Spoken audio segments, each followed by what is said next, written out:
नमस्कार, फाइटर समाचार में आपका स्वागत है। पेश आज 8 नवंबर शाम 7 बजे राजस्थान की खास खबरें।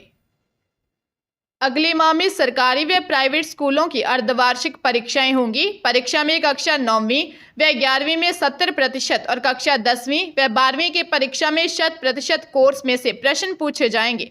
मध्यावधि अवकाश के बाद आज से स्कूल खुल गए। ऐसे में अब सारा फोकस स्कूलों में अर्धवार्षिक परीक्षा के लिए कोर्स पूरा कराने पर ही रहेगा।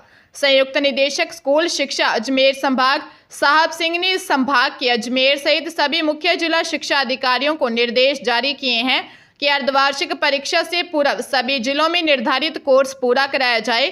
संस्था प्रधानों को इसके लिए पाबंद किया जाए कि सभी विषयों में कोर्स पूरा हो। लापरवाही पर उनके खिलाफ कार्रवाई की जा सकती है। वर्ष 2025 की 10वीं व 12वीं की परीक्षाओं में बैठने वाले स्टूडेंट्स की तैयारी पर अधिक फोकस किया जाएगा। झालावाड़ की पोक्सो कोर्ट के जज ने एक फैसला सुनाते हुए नाबालिग से रेप के दोषी को आजीवन कारावास की सजा सुनाई है। साथ ही 50,000 रुपये के जुर्माने से भी दंडित किया है। विशेष जज ने अभियुक्तों को दोषी पाए जाने पर अलग अलग सजा सुनाई है। दूसरे दोषी को पोक्सो एक्ट के आरोप में 10 साल के कठोर कारावास की सजा और 20,000 रुपये का जुर्माना लगाया है। 2 दोषियों को IT एक्ट के आरोप में 3 वर्ष के कठोर कारावास की सजा सुनाई।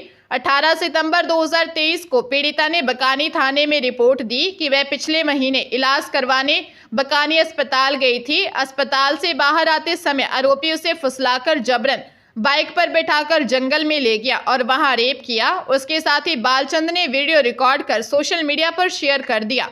पुलिस ने दोनों को गिरफ्तार कर कोर्ट में चालान पेश किया। राजस्थान लोक सेवा आयोग की ओर से की जा रही स्कूल व्याख्याता भर्ती में आयु सीमा में छूट का लाभ देने की मांग उठी है।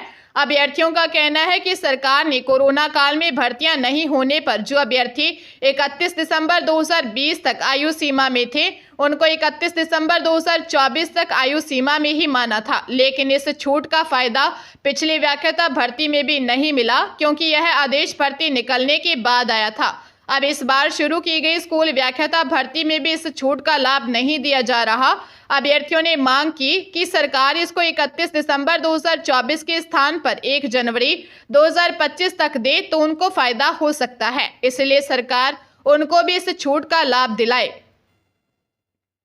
फर्जी मार्कशीट से शिक्षक बनने पर राजसमंद जिले की राजनगर पुलिस ने अतिरिक्त जिला शिक्षा अधिकारी प्रारंभिक शिक्षा हनुमानगढ़ व पूर्व बाल कल्याण समिति अध्यक्ष हनुमानगढ़ सहित 5 आरोपियों के खिलाफ न्यायालय में चार्जशीट पेश की है।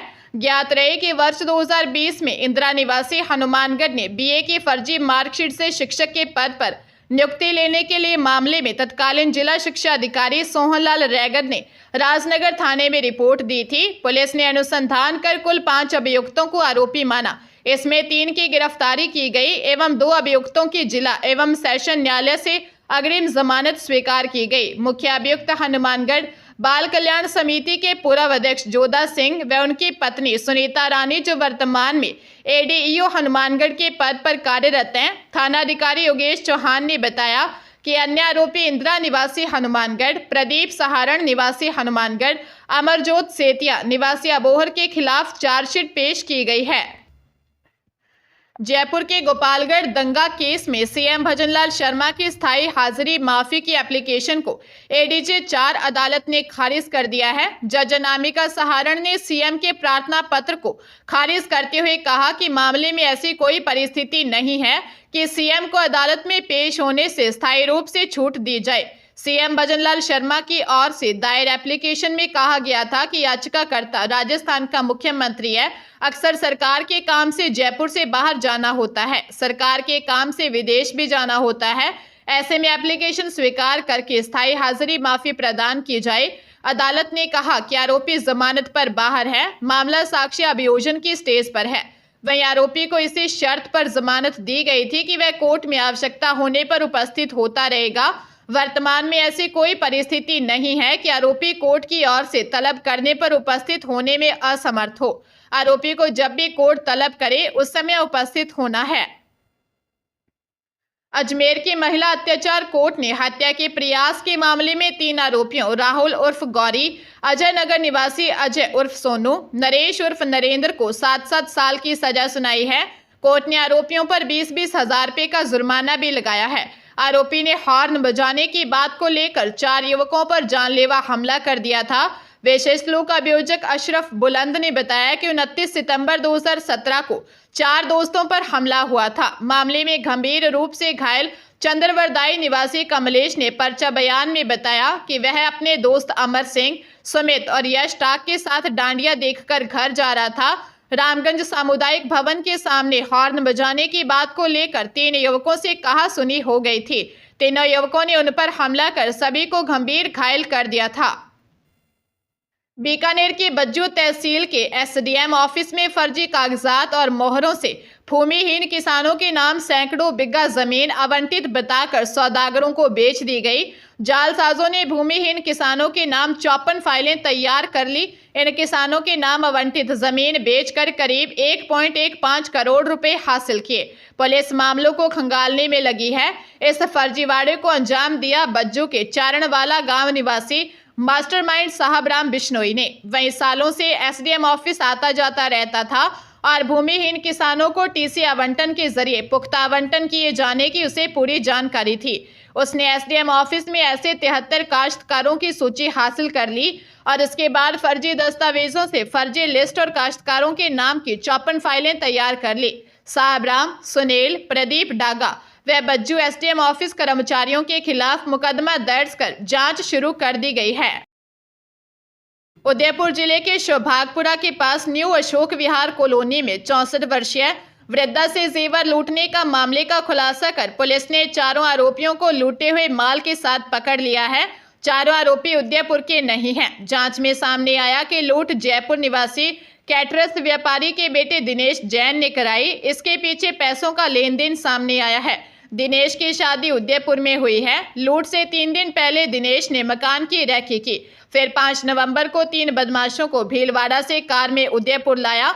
इन्हें पता था कि मकान मालिक अपनी सॉफ्ट स्टोन फैक्ट्री पर गए हैं और बेटे बहू बच्चों के साथ घूमने के लिए जवाई जा चुके हैं। लुटेरों ने इसी समय लूट की वारदात को अंजाम दिया था। इनसे पूछताछ के बाद दर्जनों लूट व अन्य वारदातें खुलने की संभावना है।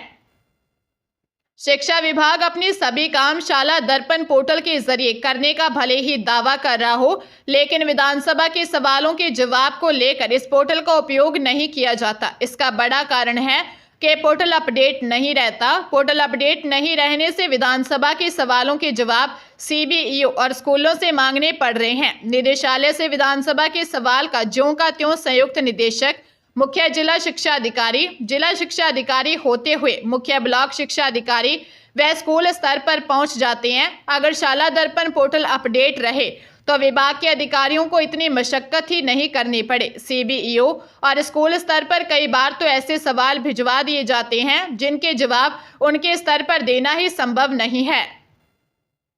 भरतपुर के डीग जिले की 2 थानों की पुलिस ने 10 साइबर अपराधियों को गिरफ्तार किया है। ये अपराधी सोशल मीडिया के माध्यम से विभिन्न तरीके से भोले भाले लोगों को झांसे में लेकर ठगी का शिकार बनाते थे। अपराधियों के कब्जे से 13 एंड्रॉयड मोबाइल भी बरामद किए हैं। एसपी राजेश कुमार मीणा ने बताया कि सीकरी पुलिस को मुखबिर से सूचना मिली थी कि वजीर खेड़ी के जंगल में बांध के पास बनी कोठरी से कुछ अपराधी साइबर ठगी की वारदात को अंजाम दे रहे हैं। सूचना पर एएसआई दशरथ टीम के साथ मौके पर पहुंचे और मौके से आरोपी सोहिल, साहिद, अजरू, सैकुल व परवेज को गिरफ्तार कर लिया। साथ ही 3 नाबालिगों को निरुद्ध किया है। उन्होंने बताया कि सीकरी थाना क्षेत्र के गिल के निवासी साइबर अपराधी सद्दाम को गिरफ्तार किया है। वहीं खो थाना पुलिस ने पाड़ला निवासी आरोपी शहीब को गिरफ्तार किया है। राजधानी जयपुर की मुहाना मंडी में व्यापारी की रैकी करने आए 2 बदमाशों को पुलिस ने पकड़ लिया। आरोपी मोहित छापोला खो नागोरियान व भवानी उर्फ संजू जोधपुर का रहने वाला है। पुलिस ने आरोपियों के कब्जे से अवैध हथियार व कारतूस बरामद किए।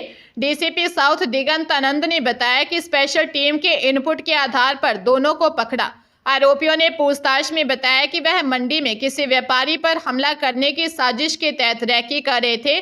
सूत्रों के अनुसार आरोपियों की गैंगस्टर रोहित गोदारा के संपर्क में होने की जानकारी भी सामने आई है। इस संबंध में पुलिस जानकारी जुटा रही है। पुलिस पकड़े गए बदमाशों के मोबाइलों की भी जांच कर रही है ताकि पता चल सके कि इनके शहर में और कौन कौन साथी हैं।